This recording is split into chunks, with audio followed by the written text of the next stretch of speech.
Hi guys, this is Anna and I'm here with the 5 new books to try a chapter video. As you know, I do this every single month and that really helps me to get into the books I have in my TBR.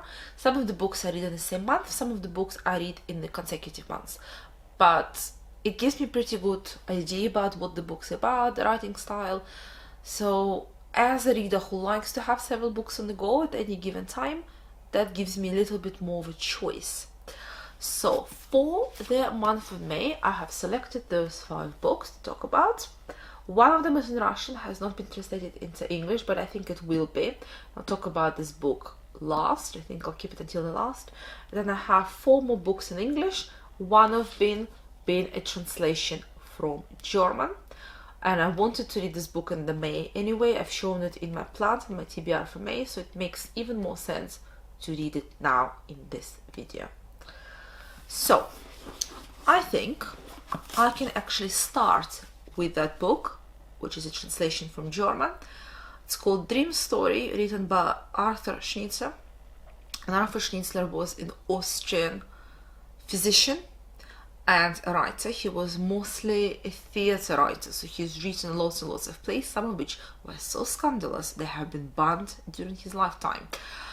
And he received quite a lot of stick from the growing Nazi regime because he was a Jew. He was Hungarian Jew, but he was actually culturally fully assimilated. He was second generation Jew growing up in Austria. And the book called Dream Story is a very short novella, and it is the main book used to make the movie called With Eyes Wide Shut, I think it's called. The movie with Tom Cruise and his ex-wife Nicole Kidman, written mostly and directed by Kubrick. And it explores sexuality and the relationship between a man and woman, and it goes from weird to bizarre. I know there is a morgue scene somehow involved into this, so let's see what I feel. Alright, so I have just finished reading the first chapter of the Dream Story. And so far it is more or less what I have expected the book to be. So we meet the husband and the wife who live a middle-class suburban life. He is a doctor, she's a housewife.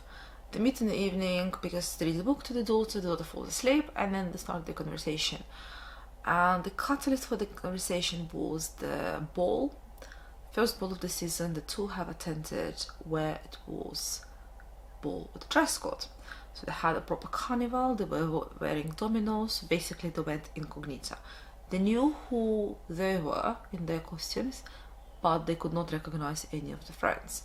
And if you do go incognito, it kind of does give you the freedom of being unknown, of not people not recognizing who you are, and hence your actions not having any consequences. So while they were out on those ball, the wife had a romantic encounter with the unknown man. Nothing has happened, but they flirted.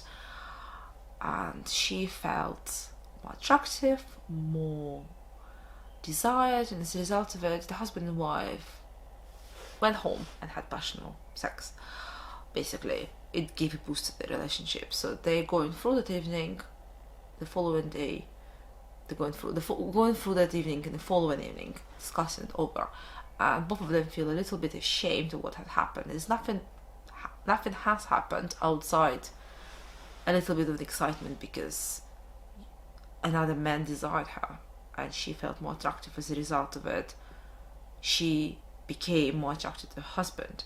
So there's a very subtle investigation into that, and the two of them remember the previous summer when they went to holiday to Denmark, and the wife had this encounter with a man when he gave her a look and she gave him a look, and she was physically suddenly really attracted to that man. Nothing happened, and it made her more loving as a wife towards her husband. And then she tells him that, he gets a little bit jealous, so then he tells her the story which happened to him, how he met this 15-year-old girl on the beach and he was sexually attracted. Nothing happened, but he wanted his wife more as a result. It's like your attraction to other people enhances your relationship. And then they discuss the previous relationship before the marriage, and they got married incredibly young. It turns out that she was just 16 when he proposed. So then he's called away because he's a doctor to attend his patient, and they kind of have this abrupt end to the conversation. Clearly it's going to be more to follow, and I think they're going to do a stupid thing of trying to explore their sexuality, which will ultimately, well, either destroy their marriage or maybe they will somehow rattle through. But it's not a good premise to a safe relationship if you're going to start pushing yourself to the boundary of your limits. See how far you can go before you cross that boundary, because when you do cross that boundary, ultimately your relationship with your partner will crumble, unless you have started with the premise of having an open relationship. I don't see how they can survive, because they're already jealous of the past partners. They're jealous to that single look the other person has given them. So there's a propensity for things going horribly wrong for their marriage. Yeah, I will be finishing this book in May. It's really tiny, and the translation so far is really good. You don't feel as if it's translated. It reads really easily in English, because this is the Penguin translation. I have the same novella in a different translation, so if that was clunky I would have gone to that. Right, so the second book I'm going to read for Try Chapter is the book which is shortlisted for the Wellcome Trust collection, and this is the book prize given to all books written either in fiction or non-fiction to do with the medical field. The winner of 2017 Wellcome Trust has not been announced yet, but this particular book has been shortlisted. It's written by Colonies Who Has Died of lung cancer. So I'm not giving you any spoilers, it is right on the cover. He was a very successful surgeon, and he has written this book when he knew he was living his last month. So he's been diagnosed straight away with stage 4 terminal cancer. And I want to read this book for several reasons. Number one, I genuinely tend to like the shortlisted books in the Wellcome Trust. For example, the book I really enjoyed last year, it was my top 10 books, called Far From the Tree. That was a winner of that prize several years, I think 2013, 2014. And the second reason why I want to read this book now is because I'm currently reading Doctors by Steven Seagal. And it is also dealing with doctors, and there's kind of a premonition that one of them will develop a disease, as accidentally hinted. I'm about a third into the book, so I think this non-fiction will go really nicely with a fiction I'm currently reading, and I do like to pair the two, just like Olive does. So let's see what I feel about this one. Right, so I have just finished reading the prologue. I did not read the first chapter. I read the prologue to When Breath Becomes Air. It's really well written, and it is extremely sad to read, because you get to know this incredible human being, this really talented young man. He's 35, he was 37 when he died in 2015. He's at the pinnacle of his career.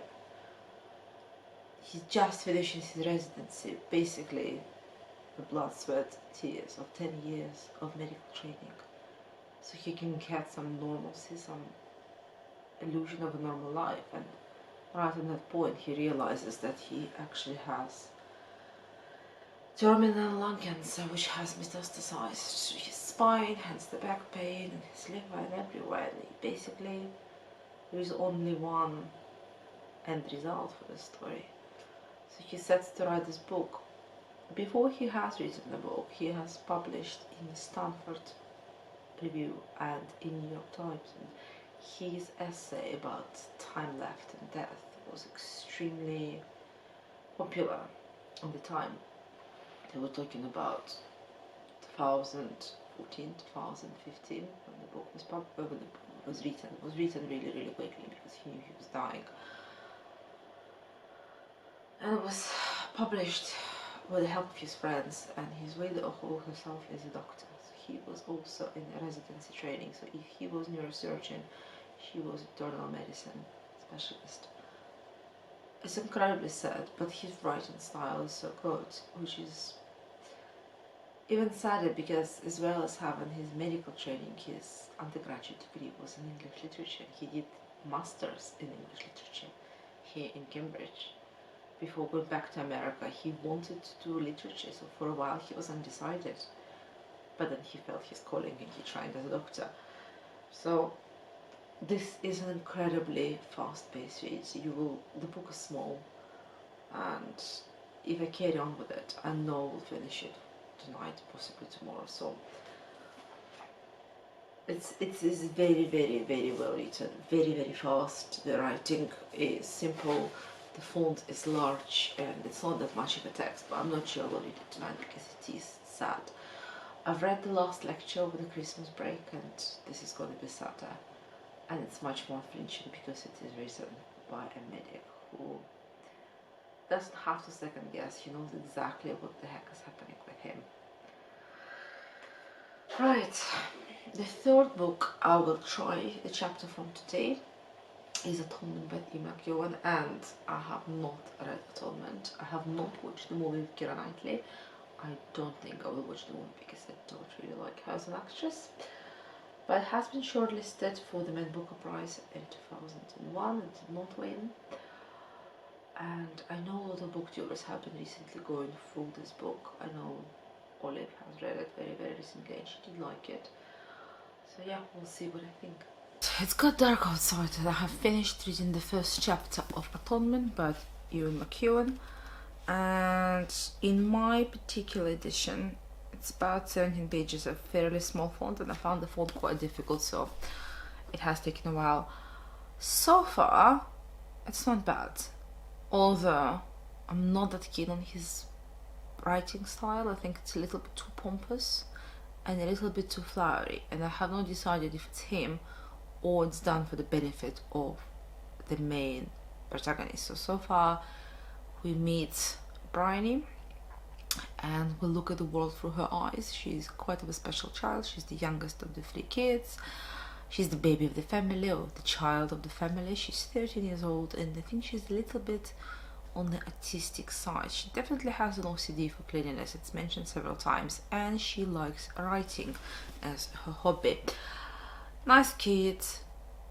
Her brother's coming home from university, I suppose, or from school on a holiday, and she has written the play, and the actors she has chosen for the play are her 3 poor cousins from the north who will come and stay with them indefinitely because the parents have fallen out. The entirety of the book, as far as I get it, I deliberately did not read what it is about, is set in the early 20th century, so 30s, 40s, maybe a bit later, 1955. And you can feel it in language. So the kind of lower gentry, they're wealthy, they have a large house, they have guest rooms, they have servants, they have swimming pool. The mother doesn't work. So her mother's younger sister has 3 children with the Oxford professor, and I guess they've fallen out. So the 3 kids are coming to stay with Bryony, her older sister, and the brother who's coming from holidays. And there are 2 twins, 2 boys, and the 15-year-old sister who has a temper. So the 2 girls clash. So far the first chapter is a little bit of coming of age, sort of teenage feelings. We'll see where it takes me, but I found the language quite pompous. Right, as for the 4th book, I'm going to read a chapter from. The book is called Zuleyha Открывает глаза, or Zuleyha is opening her eyes, and it's written by Guzel Yahina. That was published in Russia, I think, in 2015, and the book was really well received by critics. It's the first proper fiction, I think, written by the author, but she has published some short stories. And it's been all over the Russian booktubes in the last year, so many people have read it because it has been nominated for lots and lots of awards. And it's a good candidate to be translated into English, so as far as I understand. The entirety of the book is set in a difficult, turbulent time in the Soviet Union that so many people have been dislocated, so they've been moved from one part to another, basically in forced labor conditions because they were deemed somehow inappropriate. So they're either wrong ethnicity, or they have the wrong faith, or they somehow else offended people. I stayed away from any Russian book reviews. I want to have my mind clear to cast my own opinion.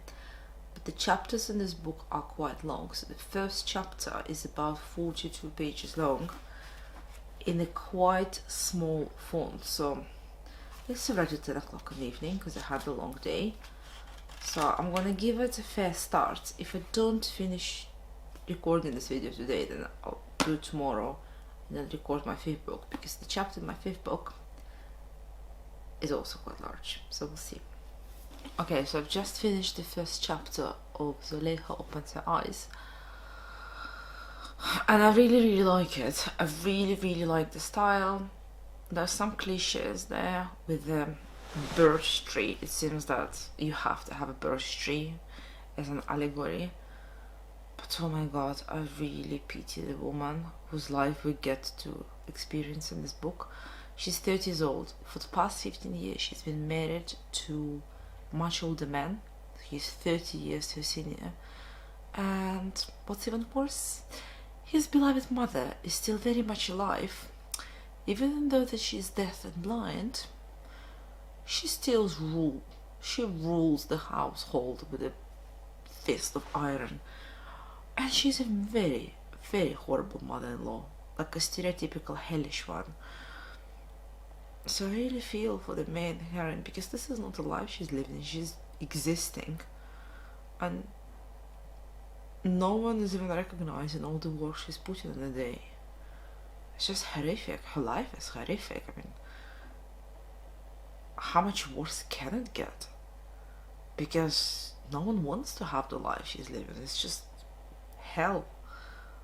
And apparently it's gonna get worse. So it's 1930 and she's gonna join the hard labor camps.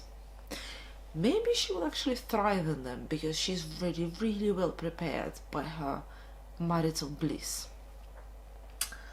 Yeah, this is the book I want to keep on reading.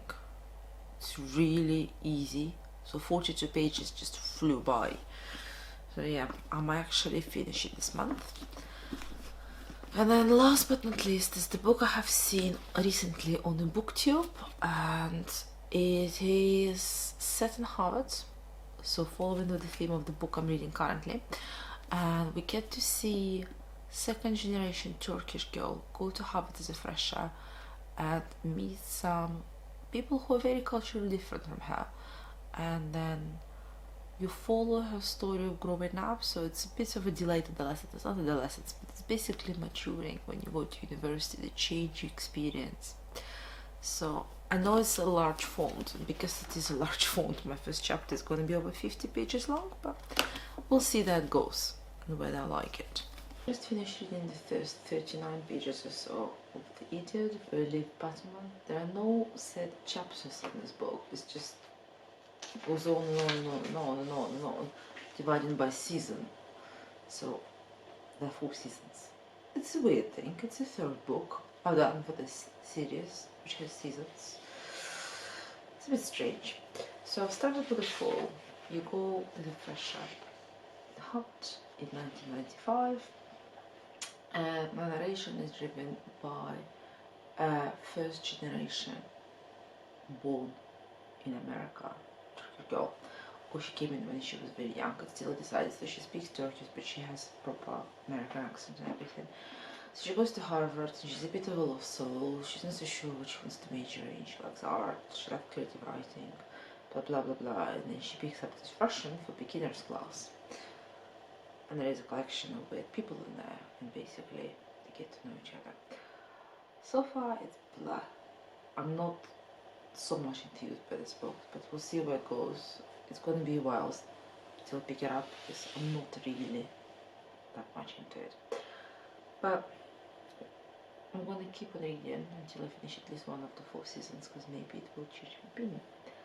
So yeah, I hope it was very interesting. If you read any of the books mentioned, I would like you to tell me whether or not you like them. I'll see you in my next video. Bye.